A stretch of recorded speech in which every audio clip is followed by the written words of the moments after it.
Halo semua, selamat datang di video pembelajaran mengenai tips mudah menulis introduction. Introduction merupakan jendela awal setelah judul artikel. Reviewer begitu melihat judul yang menarik tentu mereka akan melangkah ke depan untuk membaca introduction. Penulisan introduction sangat penting untuk membuat reviewer tertarik. Jika introduction yang kita tulis itu menarik, menunjukkan perlunya riset tersebut dilakukan, dan menjelaskan kontribusi dalam keilmuan tentu akan menentukan diterimanya tulisan kita. Berikut 5 tips yang perlu kita perhatikan dalam menuliskan introduction.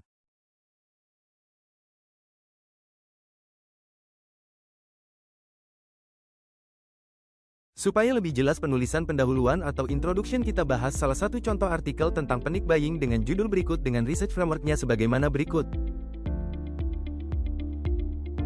Yang pertama, ciptakan perhatian reviewer atau pembaca dan yakinkan bahwa artikel kita menarik. Menciptakan perhatian reviewer atau pembaca bisa dilakukan dengan beberapa hal. Salah satunya kita menulis tentang topik penelitian yang memang lagi tren di dunia. Berkaitan dengan pemilihan topik yang menarik sudah kita berikan pada materi sebelumnya. Kita bisa menjelaskan berbasis fenomena yang ada bahwa tulisan kita menarik untuk dicermati. Kita lihat tulisan pada paragraf pertama sebagai berikut. Kalau melihat dari tema ini ketika kita tulis masih hangat, karena ditulis di awal kejadian perang Rusia vs Ukraina yang kemudian berefek terhadap panic buying karena kelangkaan minyak goreng di dunia. Dengan kita menuliskan fenomena yang sedang hangat dibicarakan dan dengan referensi terbaru akan menjadikan kalimat awal introduction kita menarik.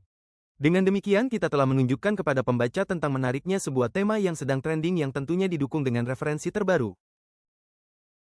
Kemudian kita kerucutkan lagi melihat fenomena panic buying yang ada di Indonesia, yang kemudian kita juga informasikan bahwa kejadian tersebut sangat menarik untuk diteliti. Kita contohkan sebagaimana berikut. Pada paragraf kedua isu yang terjadi dan bersifat global akibat efek dari perang ini, kita kerucutkan penjelasan tentang panic buying yang ada di Indonesia karena kita akan mengambil responden di negara kita Indonesia. Kemudian kita juga perlu tekankan bahwa kejadian panic buying ini sangat menarik untuk diteliti.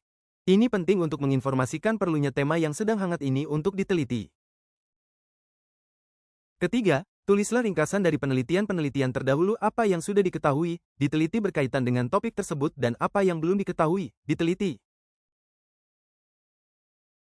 Dalam hal ini cara kita menulis adalah mapping tema-tema apa saja yang sudah diteliti, terutama yang kita perlu ungkapkan adalah yang sama dengan tema penelitian kita. Misalnya temanya adalah panic buying, kita jelaskan para peneliti terdahulu sudah meninjau tema tersebut dari sisi apa saja, kemudian kita jelaskan riset gap yang akan kita isi yang belum dilakukan oleh para peneliti terdahulu. Kita contohkan sebagaimana berikut.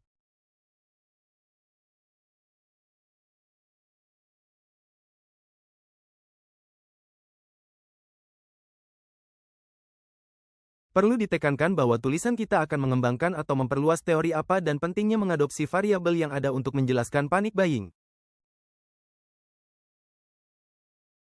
Kita berikan contoh sebagaimana berikut.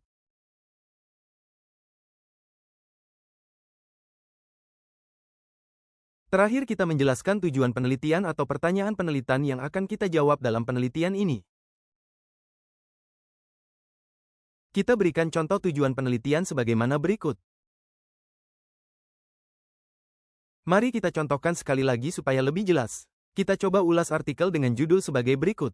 Hampir sama dengan panic buying, impulsive buying adalah pembelian tidak terencana. Dalam hal ini kita banyak menekankan pada aspek perasaan psikologi konsumen atau masyarakat ketika awal terjadi COVID-19. Sebelum menulis introduction kita lihat research frameworknya sebagaimana berikut. Kembali lagi kita akan menerapkan tips mudah dalam menulis introduction, kita lihat tulisan berikut.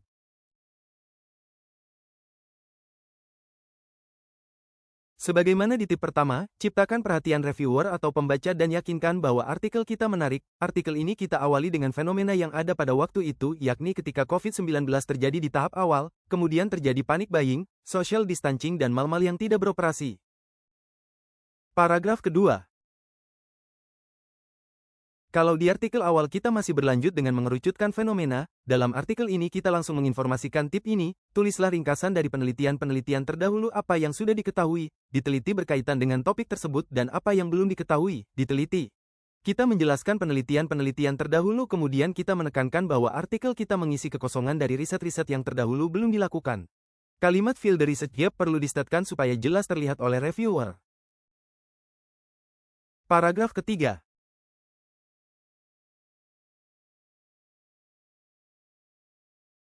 Pada introduction di artikel ini di paragraf ketiga masih melanjutkan penjelasan dari research yang menjelaskan bahwa variabel-variabel yang ditawarkan dalam penelitian ini belum dieksplorasi oleh para peneliti terdahulu. Dalam hal ini penulis juga menjelaskan penelitian-penelitian yang sudah dilakukan berkaitan dengan tema tersebut sampai yang terkini.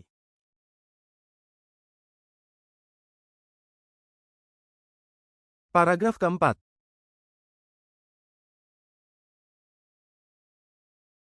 Pada paragraf ini penulis menjelaskan tentang tujuan penelitian dengan hipotesis yang ditawarkan. Selain itu menjelaskan tentang variabel-variabel yang digunakan dan menghubungkan secara logis berkaitan dengan impulsive buying dengan dukungan-dukungan referensi sebelumnya. Paragraf kelima atau terakhir. Pada paragraf kelima, terakhir, ditekankan lebih spesifik penjelasan tujuan penelitian atau pertanyaan penelitian yang akan kita jawab dalam penelitian ini.